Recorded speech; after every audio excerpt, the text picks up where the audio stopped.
Hey guys, retained firefighter Thornton from Station 343 Katoomba here. So as retained firefighters, when we return the truck to station, our job is not over yet. So the truck needs to be left in the state it originally left the station in, essentially. So any hoses we used for the job need to go back on the truck so that it is ready to roll for the next incident.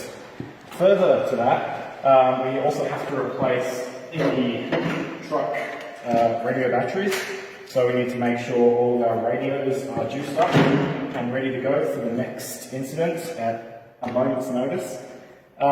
If we do go to a house fire or something along those lines where we're exposed to contaminants, we need to decontaminate both the truck and our gear.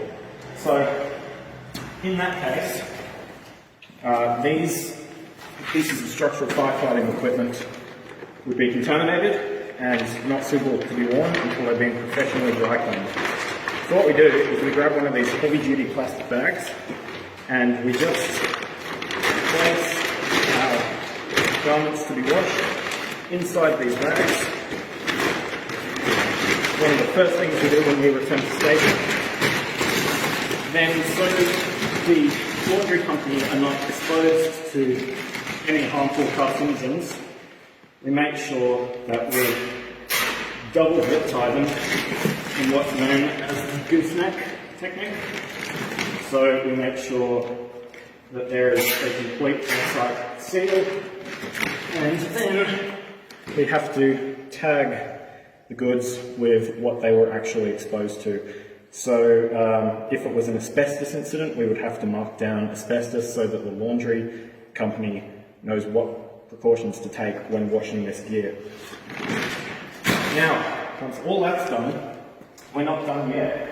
So we need to make sure the truck is plugged into the wall, because if you wake up in the morning, your car doesn't start and you can't get to work, that's obviously an issue, but a fire truck, more so. We also need to make sure it's full of water, because you never know when you're going to get called to a fire-related incident, and you don't want to be shy on water.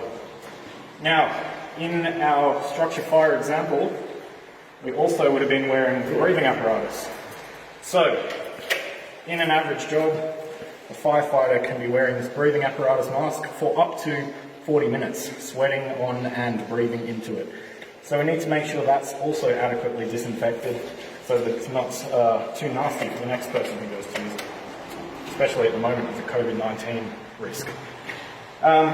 Once all that's done, any other equipment that was used also needs to be serviced. So if we used a chainsaw on the job, we need to make sure the chainsaw is adequately serviced, fueled, sharpened, and ready to go on the next job.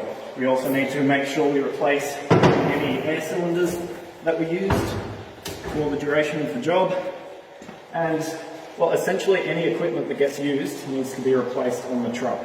So quite often that's the motor driver's job to keep track of what equipment has been used for any given job. So when we're en route back to the station from a job, two things are usually happening in the truck. We'll be having a debrief about the incident, what we did well, what we can do better next time, and the second thing will be we will be making mental notes and assigning tasks of who's responsible for what when we get back to station, so that we can get out of here as quickly as possible. Now once that's all done, we go back to our gear haul, and the last thing we need to worry about doing is rehanging our gear so that we can grab it in a hurry for the next job.